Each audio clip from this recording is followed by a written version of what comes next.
above the screen share. You should be seeing your comments, your chat comments appear here. Because that's honestly what kind of makes these videos interesting, is seeing your feedback and seeing your chat comments. I'm starting to see some appear, maybe. We shall see. But I had that problem a couple weeks ago when I set this up. But the guys in service who grew up with the main guy from Necrophagus. Yeah. They were doing some really weird stuff.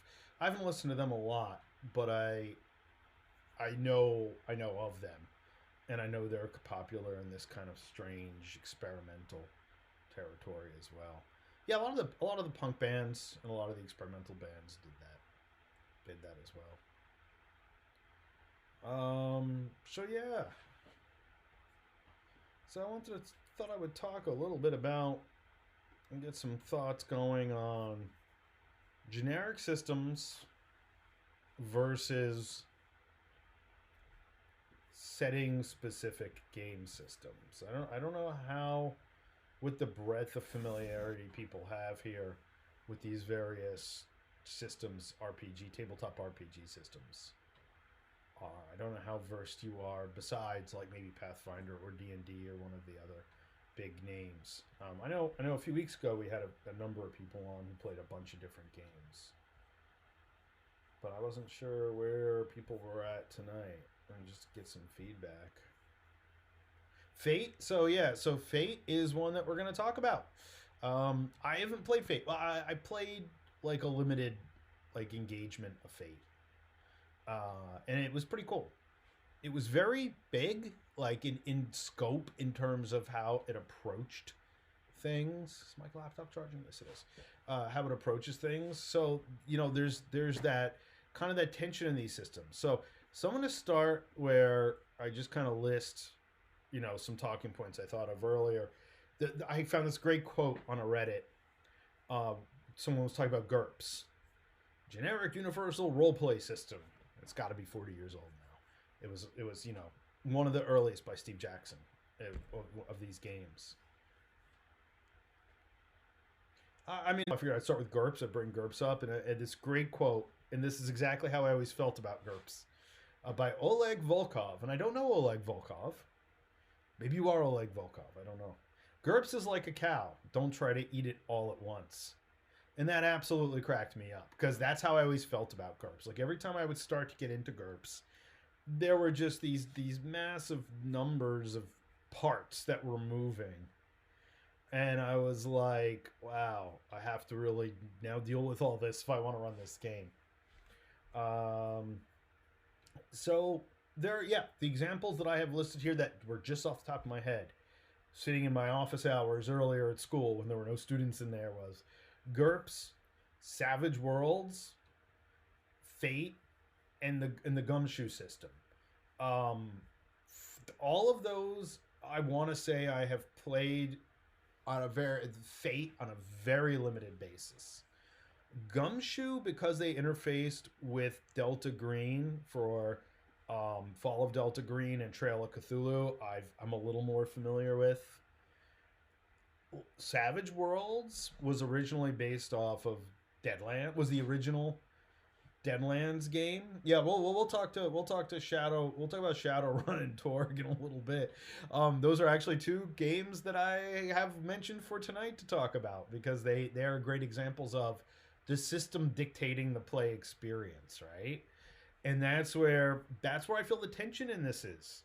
So there's GURPS, which is granular and rulesy and old school. It's like in the same era as second at D&D, and a lot of when role playing started to become its own thing. It predated White Wolf and the World of Darkness, and I know that they actually we won't say stole, borrowed some concepts from GURPS in the World of Darkness, in addition to their own games, which we'll talk about in a little bit. Savage Worlds has evolved from the Deadlands RPG by Pinnacle, and I played the earliest versions of Deadlands. Listen to this. That was my first experience with that system.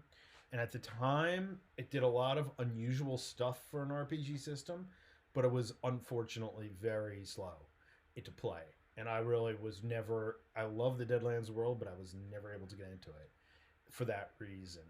And funny enough, GURPS Deadlands and several other systems came out. And asked to borrow a cup of tea. Yeah, basically. We're going to talk about that too.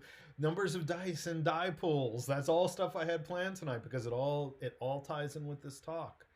And I'm just going to keep talking. You guys keep chatting and throw stuff in, and I'll respond. And I will finally move my response window up here so I can see what I'm doing.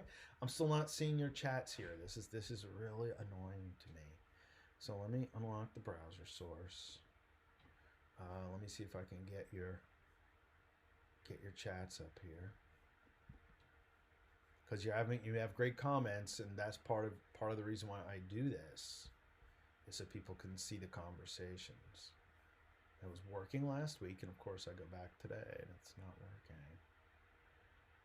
Link layer, hide layer, hide it, reset it, and relock it. Like I said, this was probably a bug, not a feature last week. Shadowrun is like just this. That's another one of those games that brilliant concept, much like Deadlands, brilliant concept. I always found it extremely unwieldy to play.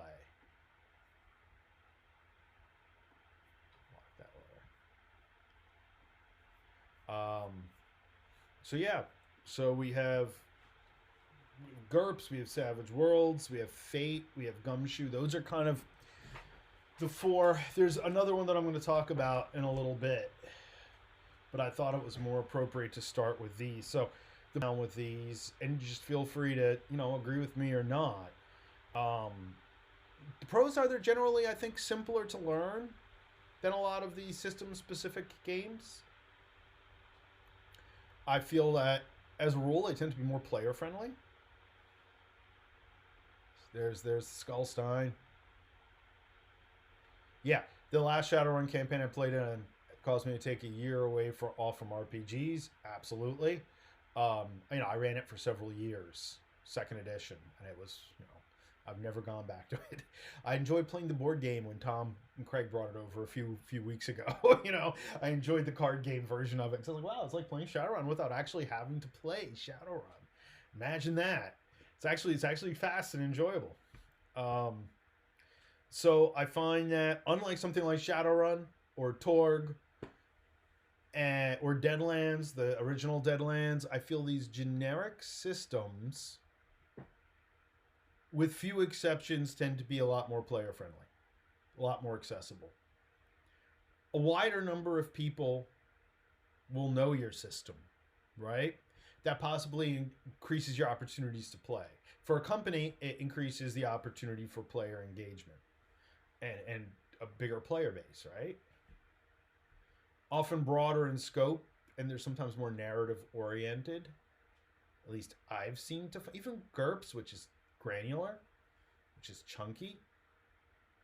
I find that it seems to definitely lend a little bit more to storytelling, maybe because the system isn't the point, right? I mean, I don't know. Maybe that's just the way this is.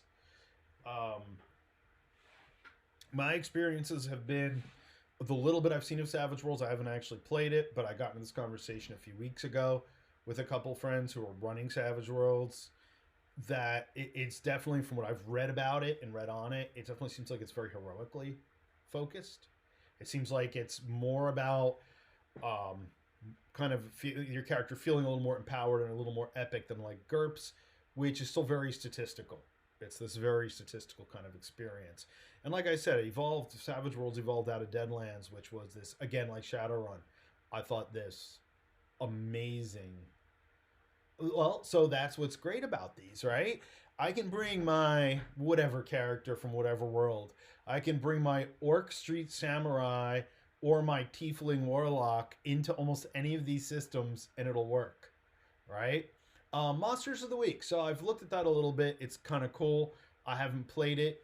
I've got a friend who's got it or has talked about it. Where you're dinosaur fish, right? I remember you drawing all those interesting anthropomorphs in the one class, and yeah, you could pick one of these bizarre characters or bestiary features, critters that you've made, and turn it into a character, and it would work, right? I can make that in GURPS. I can make that in Fate. Yeah, Fate is definitely a little more metagamey, and that's not meant in the negative sense, right? Like I don't think that Fate being metagamey. I think it's metagamey in the sense of what you're saying. These infinitesimal rules are not the point, right? There's no need to have these like finite minutia rules that restrict what you do. And I think that is you know what? Is this screen blocking the chat screen? Is that screen blocking the chat screen? Is that why? Is that why I can't see those? Browser source. I'm still vexed by the fact that I can't see your chats on here. I mean, I can see your chat on my end, but it's not showing up here on the screen. I really wanted to see. Anyway, I'll keep going. I'll stop fussing with that. But Fate, it's metagamey in the sense that these these minutiae aren't what govern your experience. Gumshoe is the one I've had a little bit more experience with because all of you know I'm a Call of Cthulhu nut. So I've played the Fall of Delta Green in Gumshoe, and it's very interesting because it's a very task-based system, but it's also very character focused, and that it's totally assumption. The assumption of it is that your character, if they have this makeup, if they're a CIA agent like my character was, they will do these tasks.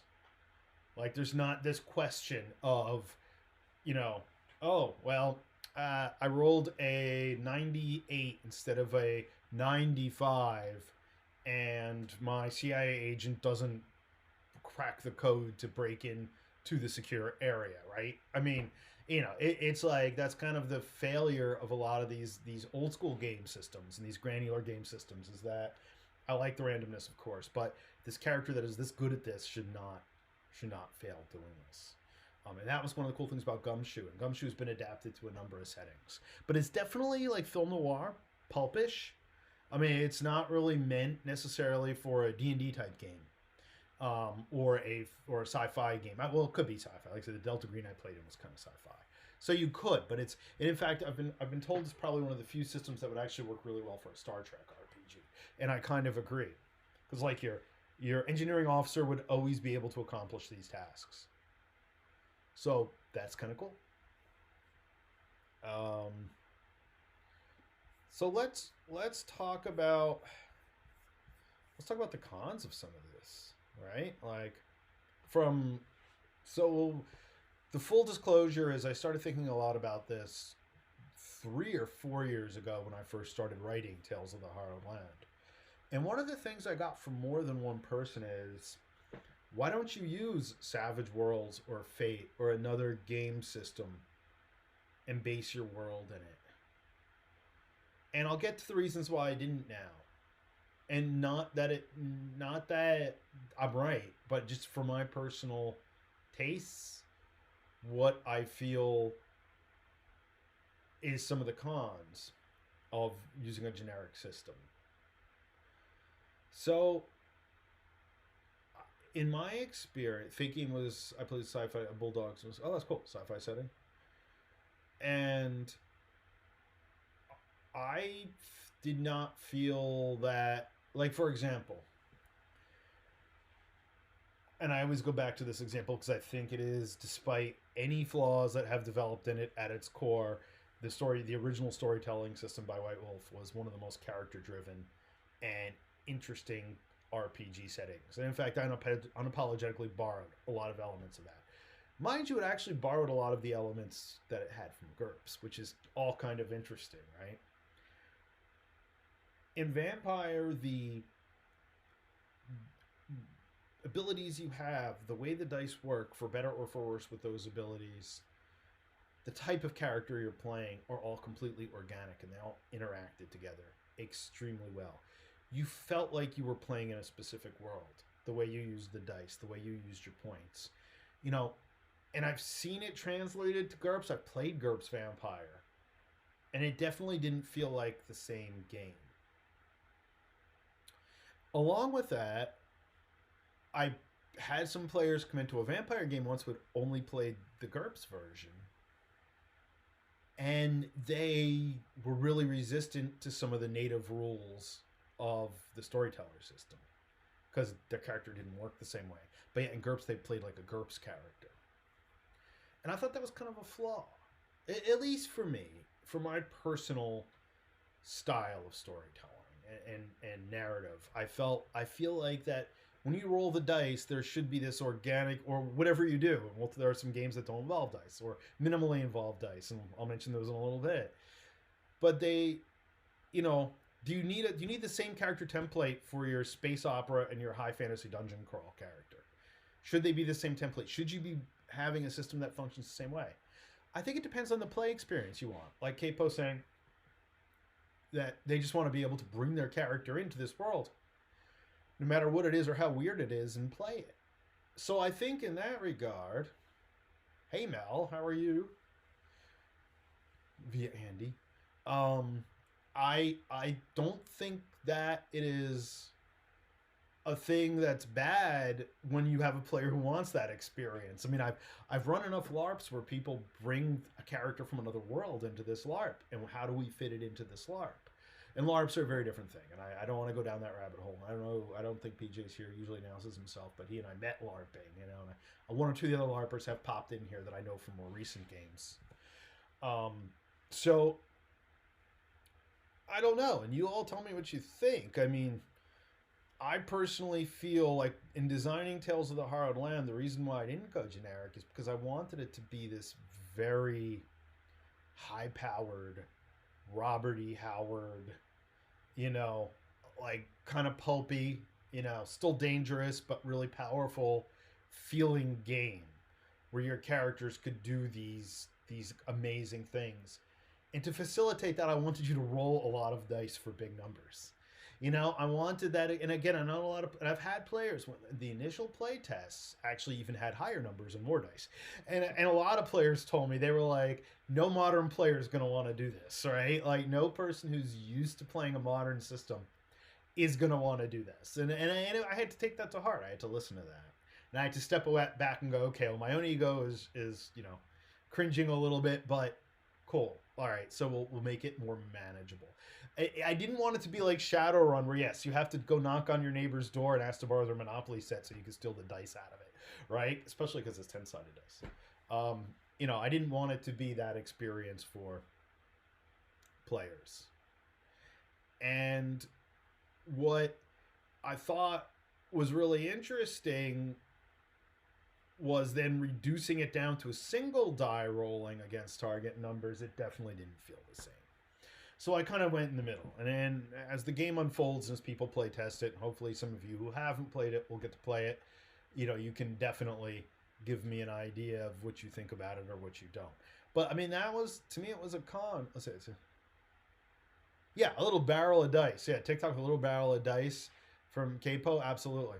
So Champions, we're going to talk all about Champions too, because Champions is a really interesting example of a hybrid of these. And well, as Tim knows, and I think Adam also knows, I don't really get into superhero games. It's not my genre. But Champions was amazing because it was effectively a generic system before it was a generic system. And we're going to talk about Champions because that has stuck in my mind as one of the greatest systems I've ever played, because Capo could bring her child unicorn satyr character or whatever into this game, and you could make it into this superhero, term used loosely, you know, because you could have all shades of gray in terms of superhero. But it was really interesting. Yep. Hey, there's the Croc himself, Justin. Justin, I don't think he's actually played my system. I don't remember if he was in the playtest with our local group. I know Mel and Andy were. We'll get to more. Don't worry. When I finally finished this Call of Cthulhu, which was supposed to be done in 6 weeks, but we all know how that goes. I'm not complaining, by the way. I'm enjoying it very much, but I'm like, oh, it's supposed to be done in like December, you know. I was going to take a long break and then run my game a little bit. But let's go. So we've talked about what I consider the pros and cons, and I know a lot of people have a lot of pros for generic systems, and I totally get it. And again, I've played, like I said, my GURPS experience was mostly with things like Shadowrun and Vampire, and hey, GURPS Shadowrun, I'll take that over the actual Shadowrun game any day. I'm like, okay, I could still play my Elf Decker and not lose my mind trying to track this character and track this system. And I love Shadowrun, but yeah, it just, no thanks. At this stage in my life, I'm not that interested in playing a game that is quite that crunchy. Fate, as I said, I think I played a one-shot, and I'm trying to remember the genre. The sequel. Oh yeah, the sequel will be interesting. We're gonna have a whole chapter of this on that sequel, probably, of Benny returning from the dead. Well, or you'll see, or returning, as the case may be. Fate. I'm trying to remember if it was the zombie game that I played, or if it was like a zombie apocalypse game or something else. But it was interesting. It was definitely broader. Like there was more of a focus on narrative and role playing, which I thought was very interesting. And GURPS, as I said, is very mechanical, crunchy. Gumshoe's very pulp. Savage Worlds is heroic. Now, Savage Worlds I consider kind of a hybrid, like Champions, because it started off in Deadlands. But let's talk about some of the pros of these system-specific narratives. The mechanics, in theory, are supportive of a particular system. As we see when you talk about Torg, or Traveler, or Shadowrun, this isn't always the most pleasant experience for the player or the game master, because it sometimes gets more into the minutia. The deep minutia of the world's workings being governed by the game mechanics. Is it necessary? I think that's the real question. And I know, and as some of you know, especially Capo, who's been in my classes, I teach various types of design. And the rule of design is take out anything that's not absolutely necessary. So if I go back now and I read some of these systems from the 80s, or even 90s, I kind of cringe because I'm like, wow, this is terrible. This game I played for maybe years, it's terrible.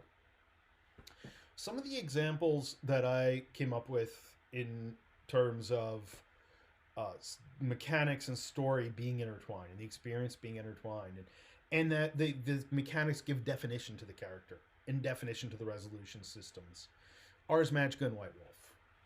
And again, as I said, despite any of the flaws that have developed in White Wolf in its new incarnation, or even when it was the original crew, I still think mechanically, as a story delivery system, if you play with things like automatic successes, if you don't go overboard with the rule of ones, that ones F everything up. Because I've seen people with 14 dice. Yeah. D&D, so it's funny. And 5th Ed D&D is light on things you have to remember. Some of us old people will tell you about 3rd Ed or 2nd Ed. That was, it was basically a war game. It was a war game on paper. It was a very different experience. And D&D, I mean, I've got several of my D&D players here on chat. They can attest that I keep it very loose. The rules, the minutia of the rule is not my big thing. Now, if you play Spellcaster, I make you know where your spells are, And Pathfinder, so Pathfinder, yeah, we're going to talk about Pathfinder and D&D in a little bit. I love Pathfinder, but it's basically 3rd Ed D&D. It's 3rd Ed D&D even streamlined. It's very crunchy, very rulesy, but I really love the way Pathfinder plays. And I'll talk about that a little bit more when I get to the kind of hybrid games. So there's Ars Magica and White Wolf. Ars Magica I still think is one of the conceptually greatest role-playing games ever written. I've only found a tiny handful of people who are willing to sit through that game to play it. There's Mr. Fuzz. Yeah, Twilight 2000, the original. hours to make a character, and it's so realistic you get killed when you walk out of the bunker. I mean, it was this experience. I saw that like 3 hours later we made these characters, and I think it was Blake's character got shot walking right out of the bunker and just died. It was like, we were like, are you kidding? But it was realistic. It was a war game, right? So, definitely crunch. Middle Earth roleplay. The original, I love Ars Magica. I know we've talked about it. I got to have a group that's as dedicated to Ars Magica as I am, because the players do as much or more work than the storyteller.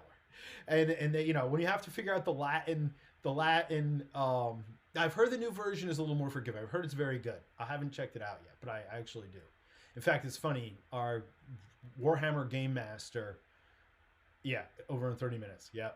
Our current Warhammer Fantasy Game Master has a new version of Twilight 2000, and he's like, this is getting a little too real. Maybe I'm going to shelve this until the Ukraine situation resolves. It was an interesting comment, because he was like kind of gearing up to run the World War III that never really happened game. And then he's like, I don't think we're going to go down that road. I think we're going to wait a little bit. Realm of fantasy. But yeah, it was a funny text. He's like, I just shelved Twilight 2000 because I don't want to feel like we're going to have to live it instead of play it, until we know we won't have to live it instead of play it. So it was some morbid humor, but I think everyone who's here will be immune to that, I hope. If you've ever hung out with Tim and I, or never played Friend Told Me. Yeah. So again, we're going to talk a lot about Champions in a minute.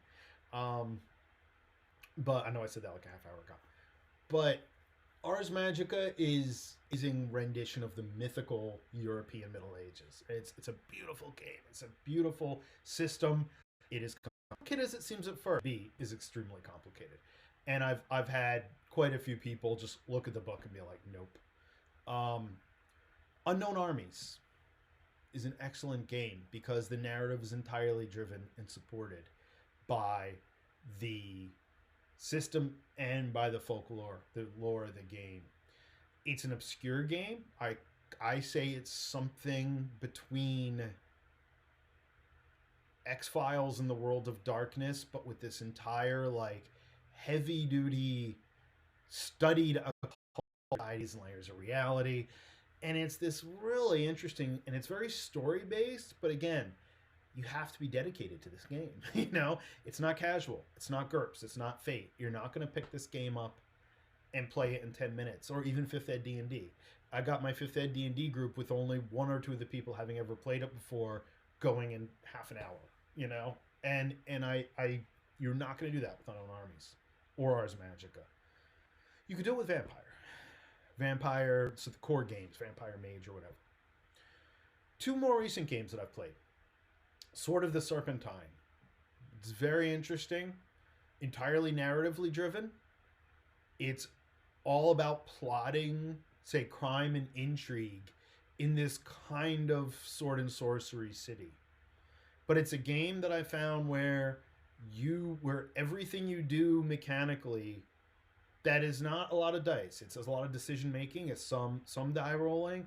It's some GM and player adjudication. It's all very integrated and very smooth. It was a really interesting game. Not the game I necessarily want to play a 4-year campaign of, but it was an extremely interesting game to play as a one-shot. And the characters are template driven, but you can manipulate quite a bit within there.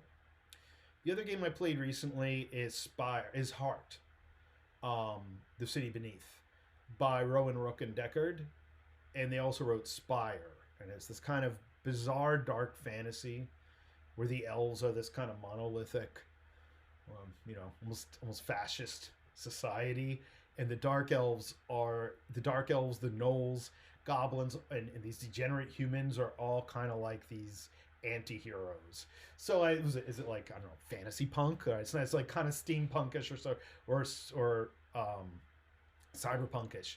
But now is it now fantasy punk? I mean, I don't know what we're calling it, dystopic fantasy. And it's very surrealist. Like the whole system is based on like everything you have and everything you do is point based, but in a way you don't consider like your weapons also have adjectives, so you can use the weapon to do things as long as the adjective fits the task you're trying to do. And there's some dice involved, but it's very limited. Really interesting. Again, not the kind of thing I necessarily want to invest 2 years of my life in playing or running because I am an old school player. I do like to roll a lot of dice, you know. I but it was a really unique setting and a unique system to support it. So that's a game that stuck out. Like this would not be the same game, and I think that's what I'm getting at here. There are certain game settings that I think you need a specific system for. Agree or disagree? I'm fine with either because I see all sides of it. Like I don't know if Capo would be excited to sit down and play a game like Swords of Serpentine where like the characters are very defined and specific to the world. You know, you play these certain castes, these certain vocations. They're all very integrated into that world. You can't bring in like a dwarf warrior, you know, or whatever. You know, it's just it's so everything is so cemented into the fabric of that world. To me, that's actually a much more believable world. One of my problems with D&D and the way it's developed is it has become this kind of hodgepodge fantasy where, you know, everything from tabaxi and elves and kenku and halflings are kind of all thrown in this possibility of play. It's absolutely great for player choice. As a game master, I feel that in a way that kind of erodes the feel of a setting. You know, to not have the boundaries of the setting and turn again, it's up to the game master to decide that, right? Like the Dragonborn, Justin's Dragonborn is the weirdest thing I let into the group to start the D&D game because I really wanted to stick with more of your traditional fantasy races and tell stories around societies and those races. The Dragonborn was fine for me because it kind of reminded me of the Kryn, the Dragonlance character. So I was like, okay, these make sense in my world. And I let Tom play Kenku Bard as a one-shot. Well, it ended up being a couple sessions, but it was a limited engagement character just because we wanted this really kind of weird character that was this kind of outsider. So,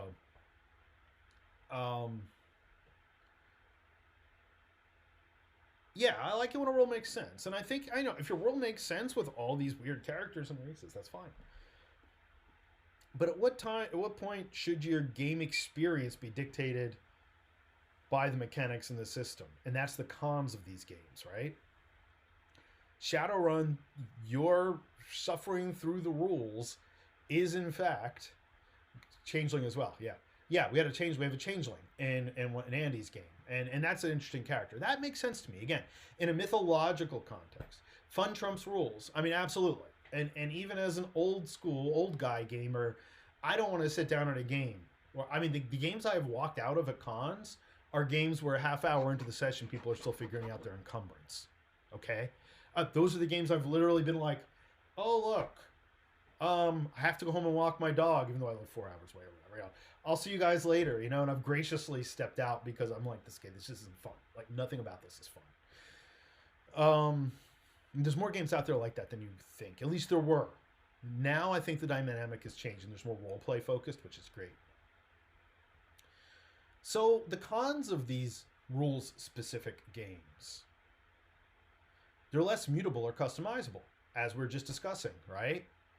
Capo might have trouble bringing in one of her unusual characters. I'm sorry, their unusual characters in terms into Shadowrun, right? You can maybe make it fit into the archetypes, but you wouldn't natively have this character in the Shadowrun world. Though the Shadowrun world is weird enough, you probably could. Shadowrun's one of those games I'd probably not say no to most things. I'd be like, oh yeah, of course, because of the Great Reawakening, everything is out there and is weird and it goes. It's another system to learn, right? And if you already know Fate, or if you already know GURPS or Savage Worlds, and I'm like, hey, come play my new system. I think a lot of players, unless they're hardcore rulesy mechanical people, one of the first questions you're going to ask is like, how much is it going to take to learn the system? The system I wrote is not, as those who've played it or have seen it can testify, it is not horrendously crunchy. In fact, as a player, it's pretty easy, I think, to play. And it is very role-play focused. I want to give players more dice because they have their character do something ridiculous and dramatic, right? I mean, that's the point of it. I think the other con you get with these games is this more selective player base. And this is one of those cases where I know the snobs, and not in a bad way, because I'm a snob about certain things. I know the snobs that'll only play this edition of D&D. You know, I'll only play 3.5, or at least between those years, because those are the rules. That, Bulldog 5 custom races. Yeah, and with Fate, you can do that. All right, catch you later, Justin. Have a good one. Thanks for coming by. You get a more selective player base. You do get the snobs who know everything about Ars Magica, and that's their thing. And I mean, Call of Cthulhu is the same way. I think I know a lot about the game till I go on some of these forums. I'm like, man, this guy knows every minutia of this game rule. I mean, there was a day when I was kind of like that with D&D too. So, when I had more time on my hands to do that. I think players tend to be more purist and a little more rulesy. You know what I mean? Like they're definitely more, this is the way this works, or this isn't the way it doesn't work. Whereas in generic games I've gone into, generic systems, there is definitely a little more, it's an open game, it's an open world, let's have fun with it. And most of all, the game experience is dictated by the system. You know? In the games we're discussing here, you aren't going to play Ars Magica by using D&D magic. You can't. You have to use Ars Magica magic. You have to use Ars Magica combat to go with the magic. You have to use Ars Magica social settings to go with that, to go with all that. So it's a different thing. And it's its own thing. I have a great preference for those. I personally feel that the game experience should be integrated with the mechanics. I think the problem occurs is that a lot of games, the concept and the rules don't communicate with each other. I think that's why generic games have taken off in popularity, because there's frankly, historically, a lot of bad game design out there. The most popular and notable version would be 4th edition Dungeons and Dragons, where they tried to turn all the classes into World of Warcraft archetypes. Like admittedly, they admitted they did this to try to get MMO players to play. It was okay as a board game. I played the board game version. It was actually fun as a board game. It was a horrible role-playing game. It was not, in my opinion, it was barely a role-playing game because it was so dictated by what your character could do with the stats on that piece of paper. And I don't even think most MMO players want that. I think they totally missed their audience and screwed the you-know-what with that, because they were like, oh yeah, MMO players are going to love this. No, they didn't. No one liked it. So fortunately, 5th Ed was created, and 5th Ed, I think, is a very sound system. Yeah, of course. The priorities and preconceptions need to be examined, that Wendell Berg said. Absolutely. I completely, 100% agree with that. So we'll talk about a couple of these hybrid games. Well, first we'll talk about D&D. 1st Ed, 3rd Ed, and 5th Ed. Notice I left out 2nd and 4th Ed. Even though 2nd Ed is probably the game, well, 3rd Ed's probably the version I've played the most of, but all Dungeons and Dragons, and they feel very different. And I think that's where I'm going with all this, is how do you want your game to feel? And I think that dictates whether you use a hybrid or whether you come up with something system specific, or you play a game that's system specific. I mean, there is a GURPS Ars Magic out there, I'm pretty sure. There's a GURPS Deadlands, which, again, I actually found much easier to play than the actual Deadlands. So there's 1st, 3rd, and 5th edition D&D. They all feel radically different. They're all at the core based on the same game and the same worlds. So that, I think, is a good example if you want to think about like how your mechanics will entirely change your game experience and your perception of the game experience. So what I like about Pathfinder is that it is essentially 3.5 D&D streamlined and expanded. And I think they do a really good job of incorporating what the different character backgrounds, which they kind of get rid of this idea of race, which is another good thing. Because just using, I mean, yes, there are different species, but using the term race is very loaded. And they, especially when you're dealing with varieties of the same being, like humans or elves, right? There aren't different races of elves or races of humans. They're all the same species, all the same race. There might be variations within a species. I think Pathfinder does an excellent job of addressing that in a mechanical sense and gives you actual options that matter based on those choices. And as you develop the character, your choices develop on top of your character builds based on your choices. And I think that's a wonderful way of handling it.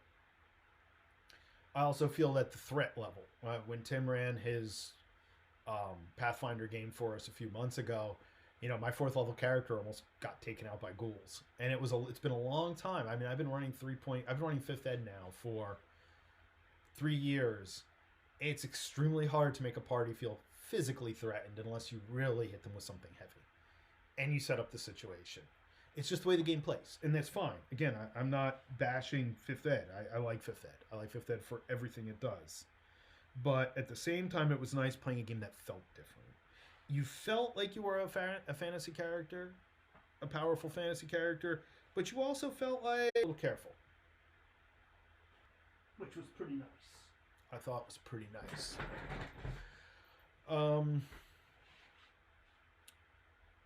Champions. Yeah. That came in right off the bat. I think Tim brought it up. I forget who initially brought it up. But Champions, I played Champions decades ago. And I bought it as a superhero game because I didn't like the Marvel game at all. I thought the Marvel game was just a really poor game. And I'm not even a hero fan. Champions, what was so cool about it is you could make your character anything. You could literally make your character anything. It was a generic system. It was cloaked as a superhero game.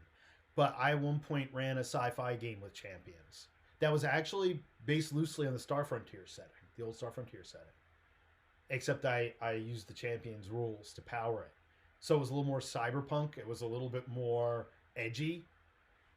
But the Champions rules worked really well for it. This I consider a hybrid game. It's now the hero system. And it's still very popular. And I haven't looked at a new version of it. Basic roleplay. Chaosium. Originally the Call of Cthulhu rules is another hybrid. Bridges that gap. It started out very specific for Cthulhu, and it still works astoundingly well for Call of Cthulhu. But basic roleplay, Old West setting. You don't have to use Cthulhu mythos. You don't have to use sanity. You don't have to use any of that.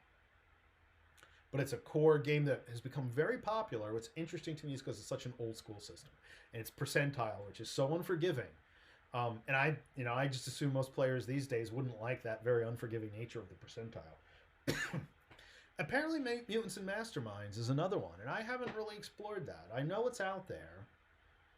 I don't think I've ever played a game of it, but it's also very similar in that it's pretty popular. And Savage Worlds, which I already talked about. Exalted. So yeah, I never got into Exalted. I never spent a lot of time with it. I think we might have a copy of it someplace. What's funny, one of my band members, who's considerably younger than me, was just saying they were in an Exalted game. And I was like, what are you doing playing? I sound like this old guy. What are you doing playing Exalted? You know, I was like, it's such a kind of an old school game. It was funny. Yeah, when you want to be Zeus, want to be Superman. That's what was interesting. I was like, this is a totally different take on it. Literally Shazam the game. D20 Champions. I haven't played D20 Champions. Is that that's what Mutants and Masterminds is basically? So, but a lot of people are using it as a generic system. So that's actually kind of the heir to Champions as opposed to the hero system. I don't know if I think the hero system was still being published. I don't know anything about it. The D6 system. The D6 system, which I believe was West End Games. I think that was theirs originally. That the Star Wars game was based on, but it was based on the earlier West End Star Wars. I thought that to be a great system for Star Wars. That's another hybrid game. I could see it being used for other things, but it's meant to be cinematic. The way the luck die swings, the things go, it feels like a Star Wars movie. And in both the bad and the good, you know? And then you could take that, you could probably do like an Indiana Jones or a pulp adventure type of game. It would have that same kind of feel. Despite what J.J. Abrams tells us, it wouldn't work well for Star Trek. I have to throw that dig in. So, I actually liked his first Star Trek movie. It was okay. Then I was just like, all right, dude, step back. Get away from Star Trek. I've never seen a really fun Star Trek role-playing game. Sorry. I tried playing the old Starfleet game, and that was the role-playing game. And that was one of those games. Same with the old Doctor Who game, based on the old Doctor Who. And those were both systems where Hex I haven't tried. Yeah, both the Doctor Who and the old Star Trek games were an exercise in tedium and punishment. They were just like, it was kind of like Torque. You were just like, why on earth am I putting myself through this? And at the core, what I kind of go back to with all this is what I say in all these talks and what I say in all of these kind of expositions. Like, what's the stories you want to tell? What stories do you want to tell? What facilitates those stories? What system is going to make sense for it? If the system truly doesn't matter, then generic systems, I think, are definitely like a great way to go. As I said, in designing my game, I wanted a very specific feel. I wanted the characters to look a certain way on paper. I wanted the die rolling to feel a certain way. So I felt that I had to design it, because I did. I had several people who are longtime gamers and a couple developers say to me, why are you making a new system? More of a rhetorical, more of as an argumentative stance, which is fine. Examine why you're making a new system versus using something that's already there. Haven't tried Hex. I don't know anything about that one. There's Fudge, which is a universal, but that's very simple. That's like a very, from my experience, beer and pretzels universal system, which is actually fun. And I think I might have actually played a Star Trek game with Fudge, but it was very loose. Like, it wasn't the rulesy Star Trek. It wasn't the mechanical Star Trek. It was the story. And it was kind of cool because the guy ended up doing it in a way that was very entertaining. And I mean, let's face it, we all know that a good game master can sit down with what?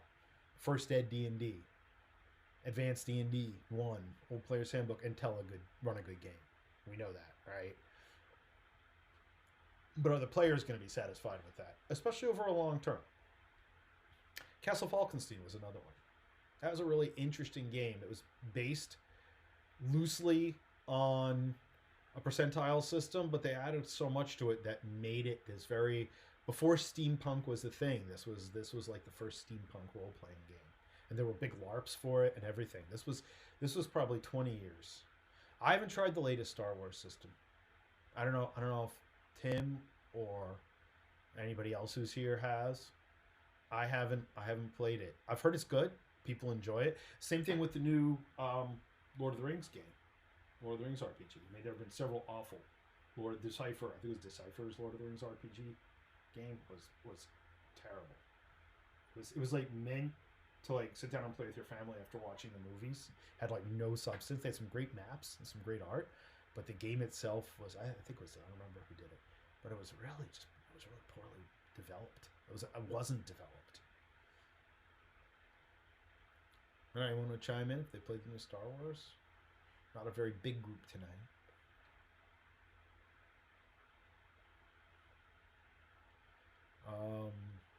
What else? Anyone else want to throw out there? Experiences with these systems? Oh, cool. Okay. So Skullstein is indicating. I thought you had played it. I thought you guys had played it up there. I heard it's very good. I would like to try it out at some point. That's a game I won't run, though. I want to play it. The last Star Wars game I played was the West End Star Wars, only a few years ago with Tom running it, and that was quite a bit of fun. Yeah, it's really good. Well, next time we get together, you can run Star Wars for us there, too. Not that I want to volunteer here.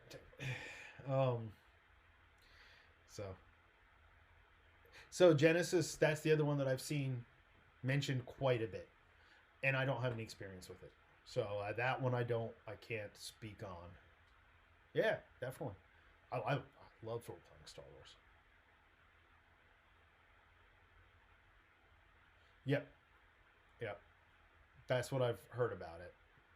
I forget who else has told me about it. Another group played it and mentioned it. Not the Syracuse group. Skullstein's in. But another group. There's a lot out there. And I mean, there's a lot of, it's a big discussion. There's a lot of reasons to use generic systems. There's a lot of reasons to use specific systems. I don't, and as I said, like I seem probably partial towards specific systems, but I'm not, I think it all just depends on what a group wants too. Like again, like Capo saying that she just wants to be able to bring her characters into this world and not have to worry about like cramming it into the cookie cutter of whatever world that is and be limited by it. And like I said, I think that's the one thing when we talk about some of these systems. And again, for as much as I'm kind of like fifth ed to me is a little too much kitchen sink in terms of weird races and variations, I like the fact you can do it. And I like the fact that if you want to bring in your, you know, your, I don't know, raccoon man, you know, your furry raccoon man, or your the Tanuki type character, you know, it's like great. You could probably fit that into D&D very easily, fifth ed D&D. And I think that's one thing. And it's funny because in advance of this chat, I just shared with Tim and Adam that, and several other people, came from Neil originally, that Paizo has licensed one of the best-selling Pathfinder horror adventures, the Lighthouse Adventure, actually, to which I've never actually read or played. Now I really want to check it out. It has licensed it to fifth ed. So even they said, well, we got enough crossover of the player base, but fifth ed players aren't going to jump ship to Pathfinder, by and large, unless they decide they want a more complicated game. And by and large, Pathfinder players are going to be Pathfinder players. And that's what I mean about specificity and kind of a little bit of a snobby player base. Because I have found that with the Pathfinder crowd. Now, like I said, I love Pathfinder, but I've definitely found people who are like, oh yeah, D&D, that other game. You know, I play the real game here at Pathfinder. I'm like, it's a game. You know, have fun with it. If someone wants to play whatever, if someone wants to play Amber Diceless, I don't know why you want to play Amber Diceless, but someone wants to play Amber Diceless, then feel free. That was a case of a really interesting experimental system that just I played a couple games of Amber Diceless and I was like, yeah, no, I think I need to know if I succeeded or not. Not like the game master just kind of makes it up and decides. I'm like, yeah, no, I if I wanted to do that, I would sit for story time. I wouldn't actually play. You know.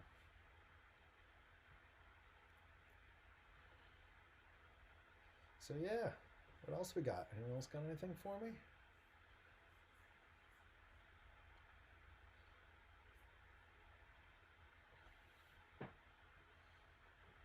Any particularly stories of rewarding or unrewarding play in terms of either of these styles or either of these constructs, game constructs?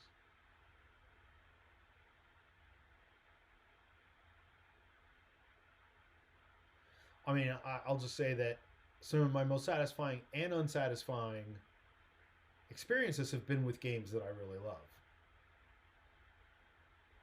Yeah, I know. So yeah, Andy's kind of wholesome role playing experience. No, I haven't tried.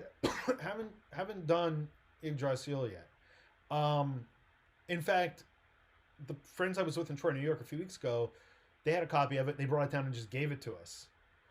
Play, you know. I got you, Fuss. I was like, yeah, because they know we're into all the Norse stuff. Yeah, Norse. We're into Norse stuff. Joking, heathen community joke, but the funny so now we have it sitting around, but we haven't actually really read it. Diana read a little bit of it and she enjoyed it, but they brought it to us because they're like, we think you guys would appreciate this and we're not going to use it. So I was like, yeah, sure, I'll take it. But it looks interesting. What's funny is I was working on a system like almost exactly like this a number of years ago called Yggdrasil, and dealing with runes and all this kind of stuff and using runes as a play method years ago, and I kind of just was like, yeah, no one's ever gonna play this, right? Like, haha. That's why I've stopped stopping myself, because I'm like, you know, you could have published this 5 years ago, 8 years ago. So yeah, character generation, cool. Yeah, I know, it looks pretty cool. So our Fate TM had a big fight planned for us inside a spacecraft, and our party made it to a non-issue by opening the airlock. Yeah, I mean, absolutely, and it's a good DM that flows with that. Right? Because a lot of game masters would be like, oh. I mean, Andy can tell you that there have been several times where the D&D group has just like walked through what I thought was going to be a boss fight. Then there are times they got their asses beaten, but that's how dice goes. Usually because of dice. But there have been times where I was like, I thought that was going to be really challenging, and the players, usually because my group's pretty cautious, and they really try to organize it and set up a fight and not like let themselves get led into it. Unlike Call of Cthulhu, where it's just this constant game of ambush the players, like, you know. And they just know it. Like I just said right off the bat, this isn't a fair game, guys, just so you know. Like, horrible things are going to happen. But yeah, it's testament to a game master that says, "Oh, okay, the players defeated it without defeating it."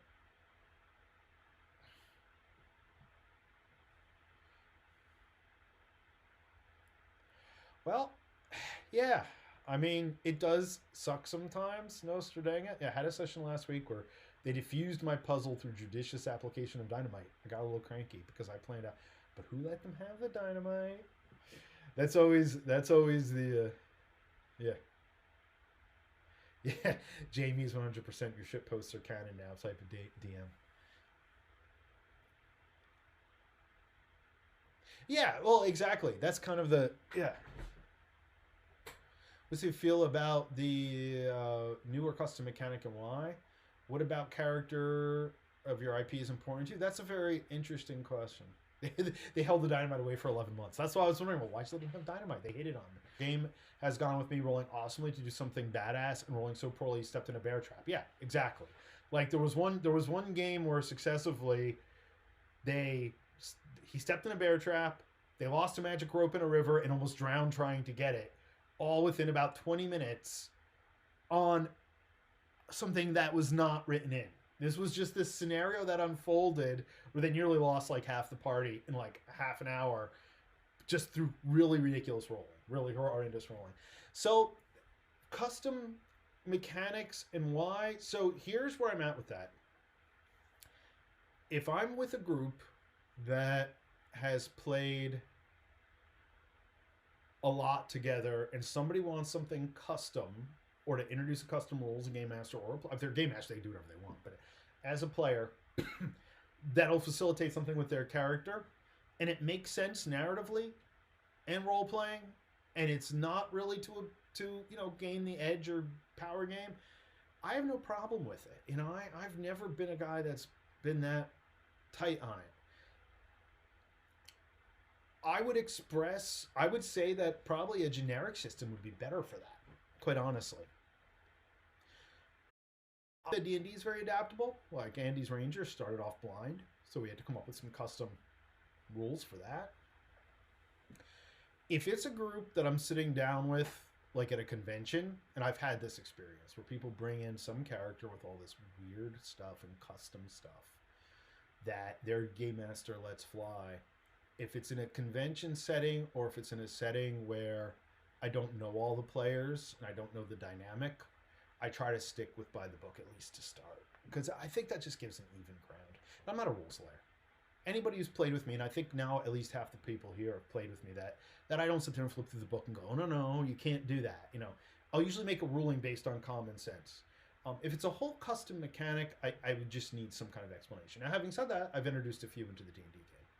That I introduced basically a mortal wound, a grievous wound chart that you can use instead of a death roll.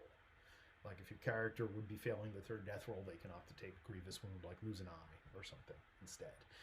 But everybody agreed on it. Like I sent the document to everybody, and I said we're only going to do this. And Andy's like, I already started blind, so and I'm like, yeah, okay, like so you're in. People say not like Warhammer Fantasy Roleplay, where like in the last big fight we had, I think like 2 players almost lost limbs. It had like some sort of horrendous ongoing injury, but that's part of that game. I haven't really seen it done too much with GURPS. I know that Fate is real easy to do that with, at least from what I've seen. Super easy. Stuff like BRP, which Call of Cthulhu is based on, that's kind of one of those settings that I try to keep it. It's so deadly anyway, I try to keep it as straight as possible. Because if you F around with it too much, inevitably something's going to go wrong for somebody, usually a character. And I don't think that's necessary. And even if they say it's fine, I'm kind of like, I'd really rather not. For the game that I've written, or in the process of writing, or both the ones that I've been working on, I mean, Tales is basically a very rules medium game. It's not rules light, but it's not rules heavy. And I've kind of thought about that. What if it does start selling, and I go to a con and somebody's playing with some completely different mechanic that I never thought of, and I'm like, does it work? Like, it's your game now. You bought the game, you're playing it. Do whatever you want with it.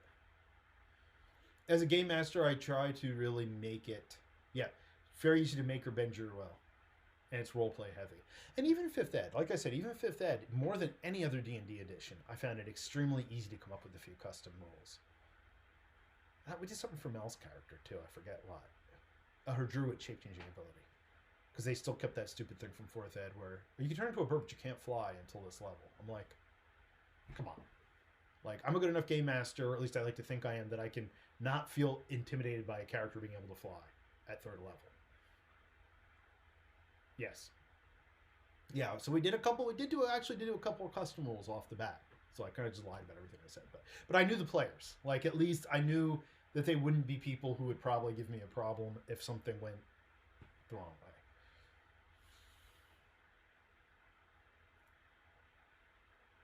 All right, guys. I think that might conclude tonight's session. Still have a few things to do. It's been a long 2 days. So I basically, this is the first time I'm sitting down in about 2 days. It's partially self-inflicted, partially work. But it was an interesting chat. Maybe we'll continue this line of chat in a future installment. And see what everyone thinks. People seemed interested in this one. So yeah, I haven't read Pathfinders yet, honestly. But I imagine they probably, because 3.5 had started. 3.5 nerfed the range. I remember Amy saying she would never play Ranger again after the 3.5 shift. I didn't think it was that big of a deal. But again, I wasn't playing a Ranger. So. But those are the things I think that's so group specific and player and game master specific. Like, if everybody agrees that the druid could fly. Yeah. If everybody agrees the druid could fly, like, why would, what's the big deal? And I understand some game masters are like, oh my god, well, they could fly over the camp and count the enemies before the players get there. So, add more. Have some hidden. It's not. This isn't. Have creatures that might know that a bird hanging around their camp for a period of time. With the mind Yankee that showed up when she went to sit in the window to watch the Gith Yankee, and they all just like looked at her because they're all psionic, so they all knew that this wasn't a bird sitting there. The Githarzai, actually, they're the Githarzai, who are neutral, not. So can a mage is familiar with clairvoyance, right? So can a player with a magic item. Like, these aren't anything that I saw that should upset someone to the point of totally changing the character. But yeah, it was weird. And that was one of our 4th ed experiences when we sat down with a 4th ed game, and Diana picks all her stuff out and she goes to try to fly as a part of the game. And she's like, well, you can't fly. She's like, what? I turned into a bird. She's like, well, the birds can't fly at this level. And I just like stared. I was like, what? Are you kidding me? Right? Then something with my warlock. Like, there was something my warlock should have been very easily able to do, and they were like, nah, the warlock can't do that way here. And I was just like, oh, this game sucks. I'm done with it. I kind of like, I was like, nope, 3.5 forever. And then 5th ed came out. I was like, all right, no, 5th ed's okay. 5th ed's fun. All right, guys. See you guys and ladies, or generic. Dogs can't look up. Yeah, exactly. Right. Yeah. A dog can't look up. No, dogs can't look up. Dog won't solve the problem. All right. See you guys later. Thank you all very much. Guys using the generic sense. Hopefully we'll see you again in a week. And we'll find a topic for next week. If anyone has any suggestions, shoot me a note. Have a good night. Don't forget there's the YouTube channel with a bunch of new videos. Also from thetomes.com. You too, Andy and Mel. Yeah. Thanks for coming by. And hopefully I'll see everybody next week.